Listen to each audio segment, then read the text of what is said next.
Welcome back to my YouTube channel, Art Scavengers. So, it's been 4 months since hindi ako nakapag-upload.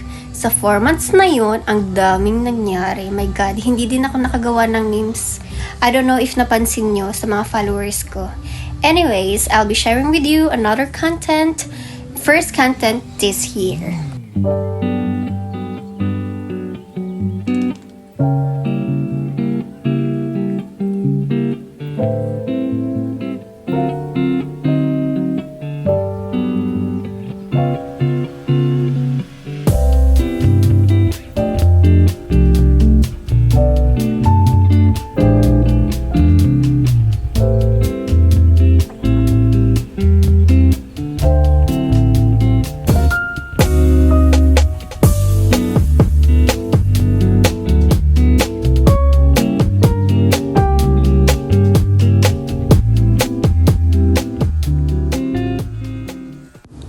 Tada! This is going to be our art reference for today's video. So, of course, alam naman siguro lahat ng artist kung saan kumukuha ng reference. Sa Pinterest. Print ko lang siya kasi ayokong gamitin yung iPad ko habang nagpipinta. Gusto ko ilagay lang to sa taas ng aking easel. Ang tagal, ang bagal, charet. Ayan. And for this vlog, ang gagawin natin ay magpipinta tayo sa isang blank square box canvas. I don't know, basta yun na yun. Yan, yung mga ginagawa kong lines, yan ang mga guidelines ko in freehanding the outline. Tama ba? Anyways, ayan, mas detailed sketch. Yan, yung mata, yung buhok, and everything. So, for me, hindi naman kailangan kuhang-kuha mo yung art reference mo. Ang importante ay makapag-paint ako.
Kita nyo yun? Ang bilis ng pangyayari. Ako din, na-shock ako. Naka 120 times pa lang aking time-lapse. So, ayun. Before to nalagyan ng pintura, wala sa plano ko na hindi ako gagamit ng paintbrush at magiging textured painting ito. Just go with the flow lang ako sa nararamdaman ko. That time, charis. So, ayun na nga, kaya tayo napapahamak sa mga ganyan-ganyan. Pero sa art kasi, for me, masayang mag-explore. Kaya, tinuloy-tuloy ko na. Pinanindigan ko yung no paintbrush challenge na naisip ko at that moment.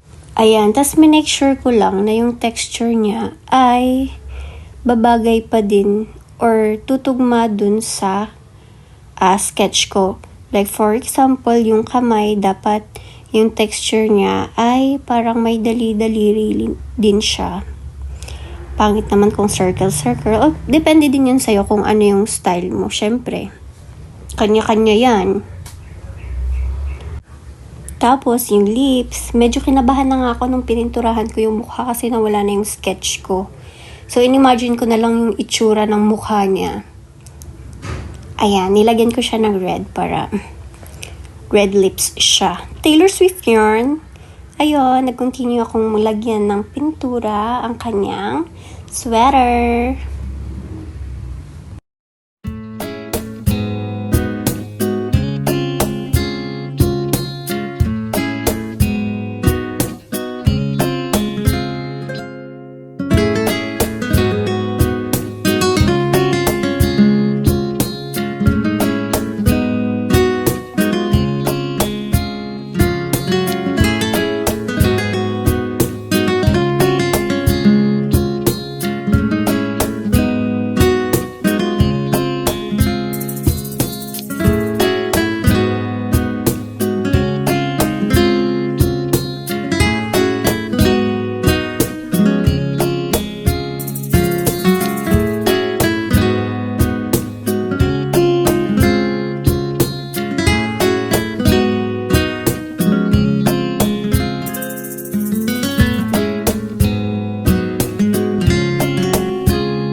Magsasalita ulit ako guys para hindi kayo mabore sa panonood.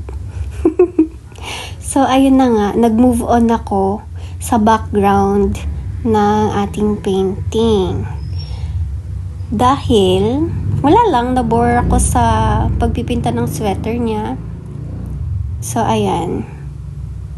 Akala ko madali lang yung background be. Hindi pala.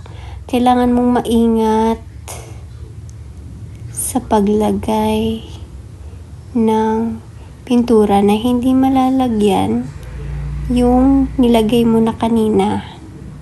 Hindi matatakpan. Sorry guys, nahihirapan ako magsalita. Hindi siya madali. Nagpa-practice pa lang ako mag-vlog, remember guys. So be patient. Be patient with yourself. Ayan. So, yung buhok naman, nilagyan ko ng may pagka reddish brown siya. For me, ito yung pinakamadali na part. Kasi dark color lang, ganun lang. Yan. Medyo kinabahan din ako dyan sa curve ng hair niya. Kasi parang panayki na siya. Charis. Ayan. Siyempre, kailangan matangos yung nose natin sa angle. Hindi ko na alam yung sasabihin. Manood na lang kayo Panoorin nyo hanggang last. Kahit hindi matapos yung painting, basta panoorin nyo. Ayan, nagpahinga yung lola nyo.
It's another day and another chance para mag-decide kung tatamarin ba tayo o hindi.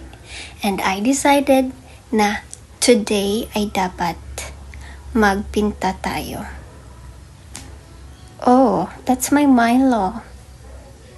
My son, my everything. Ayan, chinek ko yung sarili ko sa salamin, tas may nakita akong dumi sa dingding. Feeling ko talaga artist ako. Trinay kong mag-mix ng color para lagyan ng pintura yung dumi. Tapos epic fail siya, guys. Kasi tingnan nyo naman. Diba? Napakagaling ko na artist. Wala akong common sense. Pwede pala siyang tanggalin. Na gamit ay alcohol lang. Kasi nga, dumi lang siya. Masyado kong na-feel yung pagiging artist ko. Ayan. Natanggal naman siya. Proud na proud.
Ito yung time na tinitigan ko yung gawa ko. Like, ang dami kong iniisip. Parang, di naman maganda, pangit naman.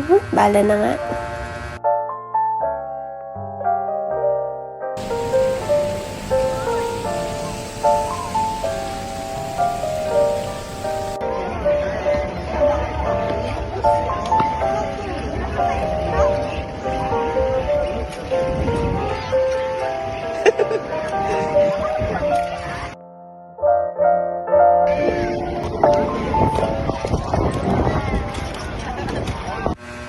Back to painting. So this time, pinalitan ko yung color ng background kasi hindi ako satisfied sa first na color.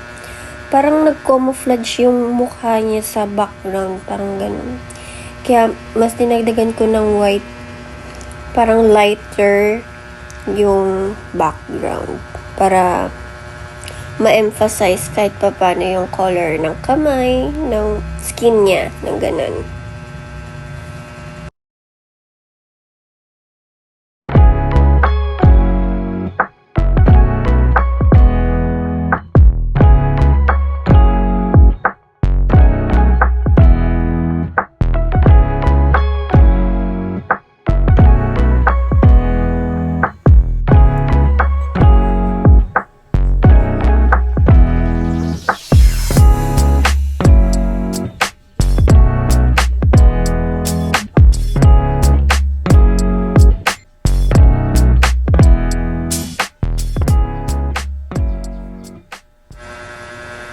Start na tayo sa details ng kanyang jacket. Dito sa part na to, hindi ko alam kung paano ko gagawin yung lines.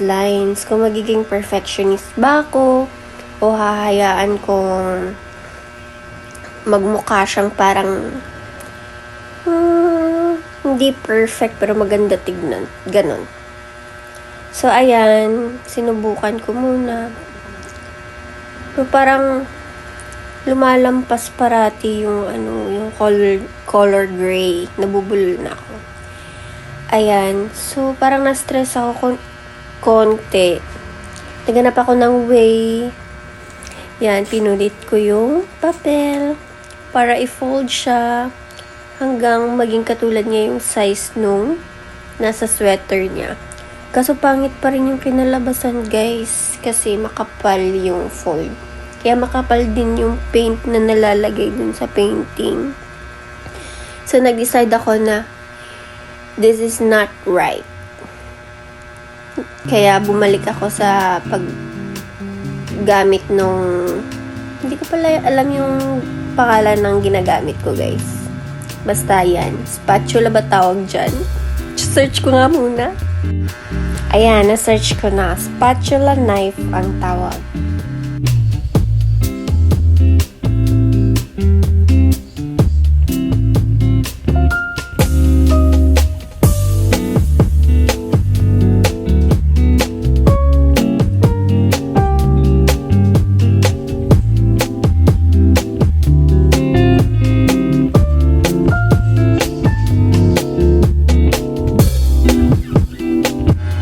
Patapos na siya, pero parang feeling ko ang pangit kasi nilagyan ko ng gray yung jacket niya. Supposedly, yun yung parang shadow part ng ano niya. Anyways, bahala na.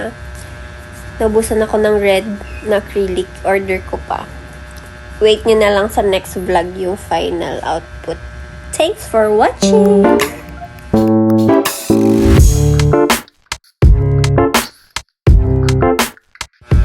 Don't forget to like and subscribe.